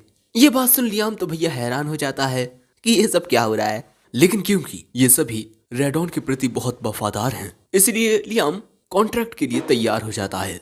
जिसके बाद वो कॉन्ट्रैक्ट मैजिक का यूज करके वुल्फमैन लीडर का नाम क्रिस रख देता है। और लियाम के ऐसा करते ही हम देखते हैं कि वो वुल्फमैन तब्दील होकर एक लड़की बन जाता है, जो देख हमारे साथ साथ लियाम खुद हैरान होता है कि ये एक लड़की है। हाँ भाई, और बड़ी प्यारी है। जिसके बाद हम लियाम को उसके अनदर वर्ल्ड डायमेंशन में देखते हैं। और फिर वो रात भर सोने के बाद अगले दिन गांव में आता है, जहां पर गांव बनाने का काम जोरों शोरों से चल रहा था। और अब तो वुल्फमैन भी गांव बनवाने में इनकी मदद कर रहे हैं। और जैसे ही क्रिस लियाम को देखती है, हम देखते हैं कि वो इस तरह उसके ऊपर कूद पड़ती है और उसके ऊपर ही टंग जाती है। और फिर थोड़ी देर बाद लियाम को बताती है कि इस वक्त हम सभी उस जगह को फिक्स कर रहे हैं। अब भाई, इस गांव को तो इन्हीं लोगों ने तबाह किया था, इसीलिए क्रिस लियाम से अपनी ऐसी हरकत के लिए माफी मांगने लगती है। लियाम कहता है, अब तुम लोग इस गांव को बनवाने में मदद कर रहे हो, इसलिए कोई बात नहीं। जो सुन क्रिस खुश हो जाती है। लेकिन तभी लियाम टूटी हुई दीवार को देख सोचता है कि काश मेरे पास इन टूटी हुई दीवारों को रिपेयर करने का कोई मैजिक होता। लेकिन तभी रेडॉन उससे कहता है, अगर तुम्हारे पास ऐसा मैजिक नहीं है तब तुम बनाते क्यों नहीं। यानी कि दोस्तों, रेडॉन के अकॉर्डिंग आप न्यू मैजिक स्पेल्स को खुद क्रिएट कर सकते हो, बस कुछ कंडीशंस का ध्यान रखना होता है। जैसे अपने दिमाग में सारे प्रोसेस को अच्छे से क्लियर करना, इमेजिन करके। जिसके बाद लियाम अपने दिमाग में टूटी हुई चीजों को फिर जोड़ने के बारे में ध्यान से सोचने लगता है। और हम देखते हैं कि लियाम के ऐसा सोचने से वो टूटी हुई लकड़ी जुड़ जाती है। जिसके बाद हम देखते हैं कि लियाम अपने इस नए मैजिक का यूज एक लकड़ी के ऊपर करता है, कीप अ मेमोरी। और फिर वो क्रिस से उस लकड़ी को तोड़ने को कहता है। लेकिन हम देखते हैं कि जैसे ही क्रिस उस लकड़ी को तोड़ती है, वो लकड़ी फिर से जुड़ जाती है। और अब लियाम बताता है कि कीप मेमोरी एक ऐसा स्पेल है जो ऑब्जेक्ट्स के टूटने के बाद भी उनको वैसे ही रूप में ला देता है जिस रूप में उन पर इस स्पेल का यूज किया गया हो। ये बात सुन क्रिस लियाम से और भी ज्यादा इम्प्रेस होकर फिर से उसके गले लग जाती है। और क्योंकि अब लियाम नए मैजिक स्पेल्स बनाना सीख चुका है, वो एक जगह पर आकर एक और नया स्पेल पावर मिसाइल का यूज करता है। और लियाम का ये नया स्पेल काफी ज्यादा पावरफुल होता है और पावर मिसाइल मैजिक मिसाइल्स का एक पावरफुल वर्जन है। तभी रेडॉन उससे कहता है, तुम्हें इस दुनिया को और बेहतर तरीके से जानना होगा, इसीलिए सबसे पहले तुम्हें एक राज्य की जरूरत होगी। लियाम कहता है, हाँ तुमने सही कहा, लेकिन मैं जानना चाहता हूँ कि वो पहला शख्स जिसने मैजिक को क्रिएट किया, उसने अपना नेशन कैसे बनाया होगा। शायद से कोई ऐसा तरीका भी होगा जिससे कॉज एंड इफेक्ट इस लॉ का यूज किए बिना ही मैजिक को क्रिएट किया जा सके। लियाम यही सब सोच रहा था, लेकिन तभी वहां रेना आकर बताती है कि एक इमरजेंसी है। कुछ इंसान पिक्सीज फल को पाने के लिए जंगल में घुस आए हैं। जिसके बाद हम देखते हैं कि लियाम दौड़ते हुए उस जगह की ओर जा रहा होता है। और तभी वो देखता है कि यहाँ पर सेना की एक छोटी सी टुकड़ी है और ये सभी यहाँ पर पिक्सीज फल को ढूंढने के लिए आए हैं। लेकिन तभी लियाम इनके सामने आ जाता है। वो पूछते हैं कि बच्चे, क्या तुम यहीं रहते हो। ये बात सुन लियाम पुरानी चीजों को याद करते हुए कहता है, हाँ ये मेरा नेशन है। लेकिन ये लोग लियाम की बात को मजाक समझ के आगे बढ़ने की कोशिश करते हैं। सो लियाम इन पर मैजिक मिसाइल से हमला कर देता है और कहता है, ये मेरी आखिरी वार्निंग है, ये मेरा राज्य है और अगर यहाँ तुमने घुसने की कोशिश की तब अच्छा नहीं होगा। लेकिन तभी एक आदमी लियाम पर हमला करने के लिए जाता है। सो तभी लियाम टेलीपोर्ट होकर उस आदमी के पीछे आकर उसे घोड़े से ही गिरा देता है और ऐसा ही फिर वो बाकी के सोल्जर्स के साथ करने लगता है और इसी तरह सभी को नीचे गिराकर वो कहता है अब इस जगह पर कभी वापस मत आना। फिर लियाम अपने गांव में आता है जहां रेना उसका इंतजार कर रही थी। लियाम बताता है कि उसने उन लोगों को समझा दिया है। फिर रेना लियाम को उन फेरीज से मिलवाती है जो इन्हीं जंगलों में रहती हैं और शायद से वो लोग इन्हीं को पकड़ने आए थे। लियाम कहता है तुम सभी को अपनी प्रोटेक्शन देने के लिए मैं तुम सभी को नाम दूंगा। लेकिन भैया वहां पर बहुत सारी फेरीज आ जाती हैं, जिसके बाद हम देखते हैं कि कॉन्ट्रैक्ट मैजिक का यूज करते हुए लियाम को शाम हो जाती है, लेकिन फिर भी उन फेरीज की लाइन खत्म नहीं होती। लियाम ने यहाँ लगभग 100 फेरीज को नाम दिए जो एल्स में तब्दील हो गईं। फिर अगले दिन हम देखते हैं कि गांव में काफी अच्छे से घर के डिजाइन बन चुके हैं, लेकिन वहीं पर ब्लैक ड्रैगन भी होता है जिसे ये लड़कियां छुपकर ताके जा रही थी। वहीं दूसरी ओर लियाम इन सब के साथ अपने अनदर वर्ल्ड डायमेंशन में होता है। वो इन सभी को उन सोल्जर्स का मुखौटा दिखाता है। स्कारलेट बताती है कि ये सोल्जर्स प्रिंसिपैलिटी ऑफ पेल्टा नाम के राज्य से आए हैं और ये लोग भी किंगडम जैमाइल और क्विस्टेडर की तरह इस प्रोमिस्ड लैंड को अपने चंगुल में लेना चाहते हैं। और मुझे लगता है कि जल्द ही किंगडम जैमाइल और क्विस्टेडर से भी सैनिक इस राज्य को हथियाने के लिए आएंगे, क्योंकि द प्रोमिस्ड लैंड उन तीनों राज्यों के बॉर्डर में आता है। लेकिन मास्टर, मैं फिर भी चाहूंगी कि आप इसी जगह पर अपना नया राज्य बनाएं। एक राज्य को 3 चीजों की जरूरत होती है, जमीन, लोग और ताकत। आपके पास जमीन तो है ही, और जैसे जैसे इस राज्य की अफवाहें लोगों के कानों तक पहुंचेंगी, लोग भी यहाँ जरूर आएंगे। यानी कि अब लियाम को अपने राज्य की ताकत बनाने के लिए बस सोल्जर्स की जरूरत है। क्रिस कहती है आप चिंता मत कीजिए, हम आपके सभी दुश्मनों को खत्म कर देंगे। लियाम कहता है हाँ, तुम वुल्फमैन लड़ने में बहुत माहिर होते हो। ठीक है, मैं ये काम तुम पर छोड़ता हूँ। स्कारलेट कहती है जो भी इस राज्य में घुसने की कोशिश करेगा उसे तुम भगा देना, और फिर ना चाहते हुए भी लोगों को हमारा साथी बनना पड़ेगा, क्योंकि लड़ाई से उन्हें कुछ भी हासिल नहीं होगा। लेकिन अगले दिन कुछ ऐसा हुआ जो इन्होंने सोचा नहीं था। अगले दिन इनके पास Marquess of Berkeley Leonard Berkeley आते हैं, जो किंगडम जैमाइल के एक काफी चर्चित नोबल हैं। और ये आदमी कहता है मुझे आपसे मिलने के लिए हमारे महाराज लॉरेंजो सेकंड ने भेजा है, क्योंकि वो आपके साथ लड़ाई नहीं करना चाहते बल्कि आपके साथी बनना चाहते हैं। और अगर आप ये ऑफर एक्सेप्ट कर लेते हैं तो फर्स्ट प्रिंसेस स्कारलेट की शादी आपसे करा दी जाएगी। जो सुन लियाम मन में कहता है आखिर ये मुझे इतना महान क्यों समझते हैं। तभी लियाम को मिस्टर जेम्स की बातें याद आती हैं और सोचता है कि स्कारलेट के इस जगह पर बार बार आने की वजह से जरूर से महाराज को लग रहा है कि ड्रैगन गॉड रेडॉन इस जगह से जुड़े हुए हैं। इसीलिए लियाम पूछता है मिस्टर लियोनार्ड, क्या आप पहले कभी प्रिंसेस स्कारलेट से मिले हैं? वो बताता है कि हाँ, मैंने उन्हें कई बार देखा है। लियाम समझ जाता है कि लियोनार्ड ये जानते हुए भी कि प्रिंसेस इसके सामने खड़ी हुई हैं, फिर भी इसने प्रिंसेस की शादी की बात मुझसे की। लेकिन अब मैं क्या करूं? मुझे कोई भी फैसला लेने से पहले स्कारलेट से बात करनी थी। और यहीं खड़े खड़े लियाम एक नया स्पेल बना लेता है, टेलीपैथी, जिसके बाद वो मन ही मन स्कारलेट से बातें करने लगता है। टेलीपैथी के जरिए वो पूछता है क्या मुझे इस ऑफर को एक्सेप्ट करना चाहिए? वो कहती है हाँ बिल्कुल, क्योंकि ऐसा करने से हमें काफी वक्त मिल जाएगा। लियाम कहता है ठीक है, मैं राजकुमारी से शादी करने के लिए तैयार हूँ, लेकिन मुझे 1 साल का वक्त चाहिए, क्योंकि मेरे राज्य की हालत अभी कुछ खास नहीं है। जो सुन लियोनार्ड कहता है ठीक है, मैं इस बात की रिपोर्ट महाराज को दे दूंगा। और फिर ये लोग यहाँ से चले जाते हैं। लियाम खुश होता है कि उसने कुछ वक्त के लिए इस मसले को टाल दिया। जिसके बाद हम देखते हैं कि गांव का काम ऐसे ही चलता रहता है। जिसके बाद हम लियाम को देखते हैं, तभी लियाम के पास उसका इल्यूजन आता है, जिसके बाद ये दोनों यहाँ से गायब हो जाते हैं और टेलीपोर्ट होकर स्कारलेट के मेंशन में आते हैं, जो कि रॉयल कैपिटल में है। और लियाम इतनी आसानी से इस जगह पर टेलीपोर्ट होकर इसीलिए आ पाया क्योंकि उसने स्कारलेट के साथ अपने इल्यूजन को इस जगह पर पहले भेज दिया था। अपना काम करने के बाद लियाम का इल्यूजन गायब हो जाता है। तभी वहाँ स्कारलेट आ जाती है और कहती है कि मास्टर, मेरे घर पर आपका स्वागत है। लियाम का मन रॉयल कैपिटल को अच्छे से घूमने को कर रहा था, लेकिन स्कारलेट उससे कहती है कि आप एक दूसरे राज्य के राजा बन चुके हैं, इसीलिए आपको दूसरों की नजरों में आने से बचना चाहिए। चलिए अब चाय पीने चलते हैं। लेकिन तभी अचानक लियाम को इस मेंशन के आसपास रेडॉन की ताकत महसूस होती है। लियाम पूछता है क्या इस जगह पर रेडॉन से जुड़ी कोई चीज है? जिसके बाद स्कारलेट लियाम को रेडॉन के एक स्टैचू के पास लेकर आती है और हमें पता चलता है कि ये स्टैचू स्कारलेट की माँ के परिवार में पीढ़ी दर पीढ़ी अगली जनरेशन को दिया जाता आ रहा है। तभी रेडॉन लियाम को इस स्टैचू पर ऑल क्लियर स्पेल का यूज करने को कहता है और फिर जैसे ही लियाम ऐसा करता है ये स्टैचू अचानक से ग्लो करता है और स्कारलेट के ऊपर जाकर एक आर्मर बन जाता है।